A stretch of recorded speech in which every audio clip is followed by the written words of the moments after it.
What do you think? I'm taking pleasure in knocking Obama? I mean, the fact of the matter is the guy looked like a puppet on a string last night. It was pathetic to watch, number one.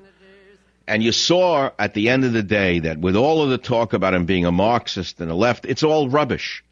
He is the stooge of the international bankers. Write it down, set it in stone, challenge me on it. I can guarantee you that certain investment banks have their tentacles into some of the defense industries that are going to profit in the trillions from this continued war in Afghanistan.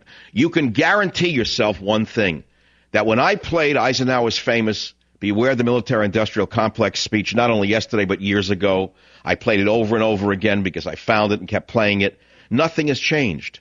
There is no reason to be in Afghanistan, as far as I could tell. So far, I haven't seen a compelling argument. I certainly didn't hear it last night. I keep hearing that if we get out of Afghanistan, the enemy will move into the vacuum and they'll have a huge victory. Well, wait a minute. That's sort of the domino theory that we heard in Vietnam as well.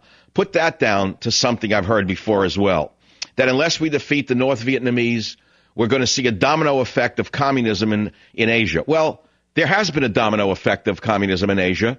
And guess what? China's a communist/capitalist state that has overtaken the United States of America. And that's after 50-some-odd thousand men were killed, and hundreds of thousands of men came back maimed or psychologically damaged, and the country was torn in half by the very same corporate minds in military uniforms who defeated us in Vietnam, and the very same corporate minds in military uniforms today who are going to defeat us in Afghanistan and destroy this country's honors and traditions. Mark it down, write it down, spread it around. Well, that's why I was saddened last night. I didn't take any pleasure in listening to Obama look like a dunce or a puppet on a string. It didn't make me happy. It made me sad. But what made me even angrier was watching the liberal vermin in the media immediately thereafter supporting his plan.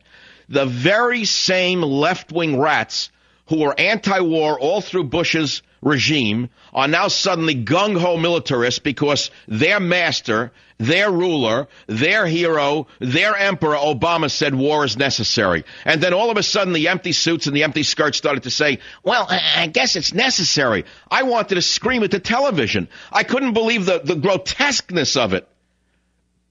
People who had never shot a Daisy BB gun in their lives, left-wing fanatics, read through and through, are suddenly military experts and are all in favor of your son dying.